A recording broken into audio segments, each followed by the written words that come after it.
இப்போது புதிய அறிமுகம் ஆச்சி ஹோட்டல் சாம்பார் 50 கிராம் ரூபாய் 20 மட்டுமே. அமைச்சர் பொன்முடி மீது மக்கள் சேற்றை வாரி இறைத்ததால் பரபரப்பு ஏற்பட்டது. பெஞ்சல் புயல் காரணமாக பெய்த கனமழையை தொடர்ந்து திருவண்ணாமலை மாவட்டத்தில் உள்ள சாத்தனூர் அணையில் இருந்து 1.80 லட்சம் கன அடி வரை தண்ணீர் திறக்கப்பட்டது. அதே சமயம் தென்பெண்ணை ஆறு முழுவதும் ஆக்கிரமிப்பு மற்றும் கருவேல முள்புதர்கள் அடர்த்தியாக இருந்ததால் தண்ணீர் உள்வாங்காமல் விழுப்புரம், கடலூர், வேலூர், திருவண்ணாமலை என தென்பெண்ணை ஆற்றோர கிராமங்களில் வெள்ளம் புகுந்தது. கள்ளக்குறிச்சி மாவட்டம் உளுந்தூர்பேட்டை தொகுதிக்குட்பட்ட இருவேல்பட்டு கிராமத்தில் தண்ணீர் புகுந்ததால் இன்று காலை சென்னை திருச்சி பைபாஸ் சாலையில் அந்த பகுதி மக்கள் சாலை மறியலில் ஈடுபட்டனர். இந்த கிராமம் விழுப்புரம் வருவாய் மாவட்டத்தில் வருகிறது. இதனால் வனத்துறை அமைச்சர் பொன்முடி, அவரது மகனும் விழுப்புரம் தெற்கு மாவட்ட செயலாளர் கௌதம சிகாமணி, ஆட்சியர் பழனி உள்ளிட்டோர் போராட்டத்தில் ஈடுபட்டவர்களிடம் சமரச பேச்சுவார்த்தை நடத்த இன்று காலை 11 மணி அளவில் சென்றனர். அப்போது அங்கிருந்த மக்கள் அமைச்சரை பார்த்து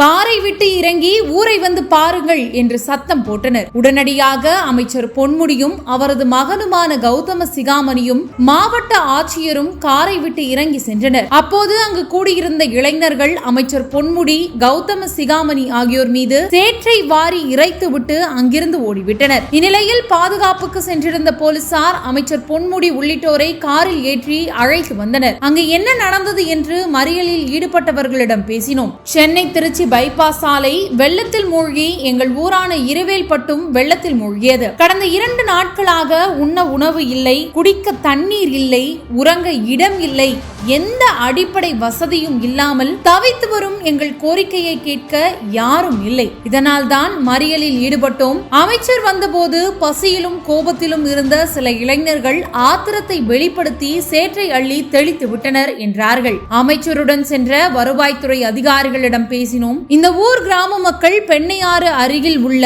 மலட்டாற்றை ஒட்டியபடி வனத்துறைக்கு சொந்தமான இடத்தில் வீடு கட்டி வசித்து வருகின்றனர். இந்த நிலையில் எதிர்பாராத அளவுக்கு தண்ணீர் வந்துவிட்டது.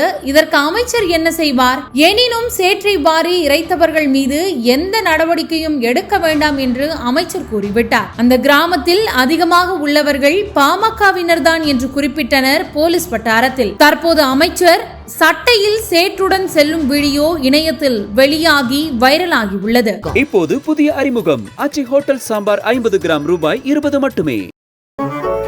மின்னம்பலம்.com தமிழின் முதல் மொபைல் பத்திரிகை.